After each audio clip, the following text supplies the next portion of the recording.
अस्सलामुअलैकुम। आज हूँ तमने बतारूँ छूँ कि केवी ताम आपणे आपणा शाक के कुकुपाका के जे वस्तुमां तमने डુંગળી ने टमेटाનું મિક્સચર ખપે કેવી તામ આપણે એને રેડી રાખશું અને આપણે એને ફ્રીઝરમાં નાખી દેશું। આ લગભગ વર્ષ સુધી લાસ્ટ થાય છે ફ્રીઝરની અંદર।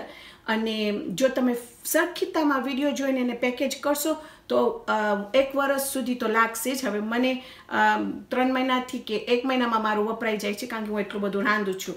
પણ આ વસ્તુ સારું છે કે જે મધર્સ કામ કરતી હોય કે જો તમે બીમાર હો ને તમારી પાસે ટાઈમ ના હોય આ બધું કરવાનું ને બીજું ઇમ્પોર્ટન્ટલી હું ભૂલી ગઈ કે જ્યારે અમે આ વિન્ટર્સમાં હોય છે આજે એકદમ આ સ્નો પડે છે સ્ટોર્મ છે તો હું બહાર નહીં જઈ શકું। પણ હવે મારી પાસે આ સ્ટાર્ટર કિટ્સ જો રેડી હોય ફ્રીઝરમાં તો હું કોઈ પણ જાતનું શાક કે કાંઈ પણ બનાવી શકું છું। તો જો તમને જોવું હોય કે આ કેવી તામ આપણે પ્રિપેર કરે છે માહે રમઝાન માટે તો તમે ખોબરો આપણે હું તમને બતાવીશ કે આપણને કઈ વસ્તુની જરૂર પડશે શરૂ કરવામાં। અહીંયા છે મારી પાસે 10 ડુંગળી।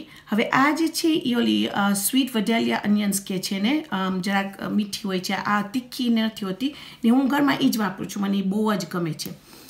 તો 10 ડુંગળીમાં આપણે 30 ટમેટા વાપર્યા છે।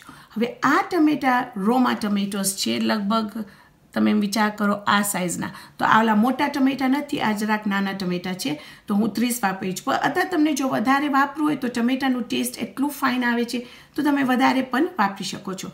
અહીંયા છે મારી પાસે 2 જાતના મરચાં એક છે એનાહાઇમ પેપર્સ એને કહે છે ને એક છે હેલપીનો પેપર્સ। હવે કેમ હું 2 જુદા પેપર્સ વાપરું છું કારણ કે આ જે એનાહાઇમ પેપર્સ છે એ એટલા બધા તીખા નથી હોતા અને ઘરમાં મને ના ગમે કે બહુ ઘણું બધું તીખું ખાવાનું બનાવવાનું કારણ કે અમે નથી ખાઈ શકતા। અહીંયા છે મારી પાસે જે ઓલા લીલા હેલપીનોસ હવે આ જે છે એનું ટેસ્ટ બહુ ફાઇન હોય છે પણ અમારા માટે તીખું છે તો હું ખાલી થોડાક અંદર નાખું છું। તો હવે તમે આ પણ ચેન્જ કરી શકો છો જો તમને વધારે તીખું નાખવું હોય તો તમે વધારે નાખજો ને બીજા જાતના પણ તમે હેલપીનો પેપર્સ વાપરી શકો છો। એની અંદર આપણે લગભગ અડધો કપ જૈતુનનું તેલ વાપરશું પણ એની ક્વોલિટી સાવ એકદમ ગુડ ક્વોલિટી હોવું જોઈએ એક્સલન્ટ ક્વોલિટી હોવું જોઈએ। તો એમાં વધારે નહીં ખપે કારણ કે આપણે ખાલી આને સોટે કરે છે સુફરિયામાં અને એને પકાવી નાખીએ છીએ। તો જ્યારે આપણે આપણું બટર ચિકન છે કે કુકુપાકા છે કે ગોસ્ટનું શાક છે કે કબાબનું શાક છે કે છુંદાનું શાક છે તમને બનાવવું હોય તો ફટાફટ તમારી આ રેસિપી થઈ જશે કારણ કે આ ઓલરેડી તમારું રંધાઈ ગયું છે। તો ચાલો હું તમને બતાવીશ હવે કે જ્યારે હું આ બધું નાખીશ સુફરિયામાં આપણે રાંધશું પક્કા આપણી ડુંગળી જરાક ટ્રાન્સપેરન્ટ થઈ જાય પોચી થઈ જાય પછી આપણે આ બધી વસ્તુને બ્લેન્ડ કરી હું તમને બતાવીશ કે હું કેવી રીતે આને ફ્રીઝ કરું છું ઇન્શાલ્લાહ।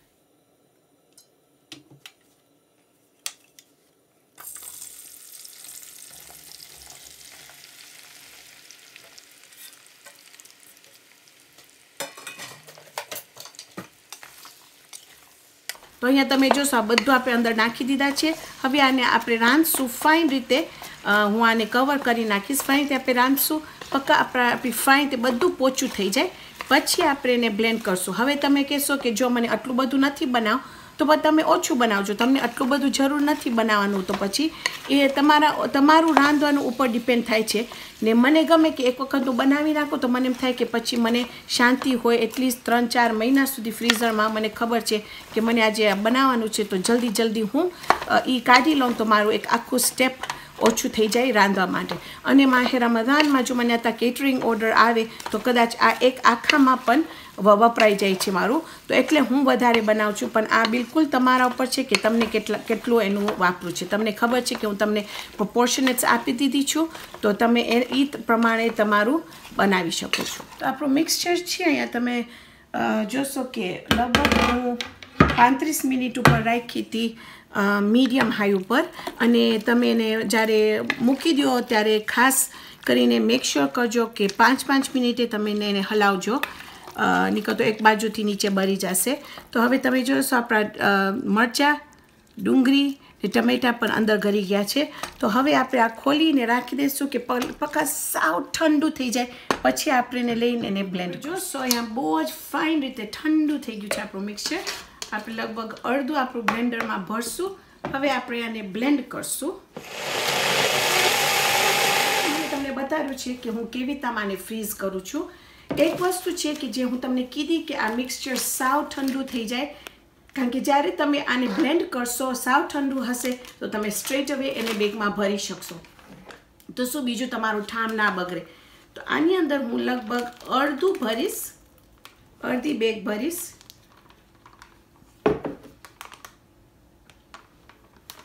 અને હજી જરાક વધારે નાખવાનું છે એની અંદર. ઓકે,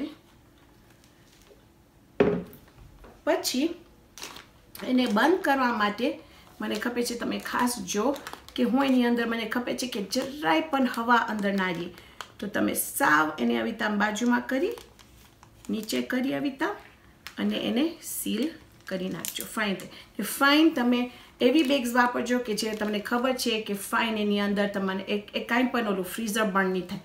હવે તમે જોશો કે અહીંયા જરાક લાગે છે કે એમાં હવા છે, તો હવે હું જરાક એને ખોલીશ, પાછું જરાક જ ખોલજો, પાછું એને ઓલું કરીશ કે શું બરાબર બંધ થઈ જાય, ફાઇન ત્યાં રહી શકે. ઓકે, તો અહીંયા હું આપણું લખી છું કે શું છે આપણું ડેટ. અને હવે હું ફ્રીઝ કરવા માટે આને એવી તામ ફ્રીઝ કરીશ, આવી તામ જે તામ તમે આ પેકેટ્સને જો છો ને એવી તામ હું ફ્રીઝરમાં નાખીશ. તો શું તમે જ્યારે ફ્રીઝરમાં રાખો તો તમે ફાઇનથી ઓર્ગેનાઇઝ કરી શકો. મારી પાસે નીચે છે કુકડાનું સૂપ છે, બીફ ગોસ્ટનું સૂપ છે, કે કોઈક વખત મને સૂપની જરૂર પડે કે બીજી એવી કાંઈ પણ વસ્તુ હોય, હું એને આવી તામ જ નાખી અને ફ્રીઝ કરું છું. તો એ પછી ફરીથી એને પાંગા કરી નાખું તો શું મને ખબર હોય કે મારી બધી વસ્તુ ક્યાં છે. તો આ જે આપણે બનાવ્યા છે આપણું લાઈફને જરાક ઇઝી કરવા માટે આપણું સ્ટાર્ટર કિટ, આપણું શાક કે કરી માટે કે કુકુપાકા માટે. તો ઇન્શાલ્લાહ આજે આપણે એ બનાવ્યા છે. ઇન્શાલ્લાહ આવતી વખતે આપણે બીજી જબરદસ્ત રેસીપી બનાવશું. તો ત્યાર સુધી ખુદા હાફિઝ.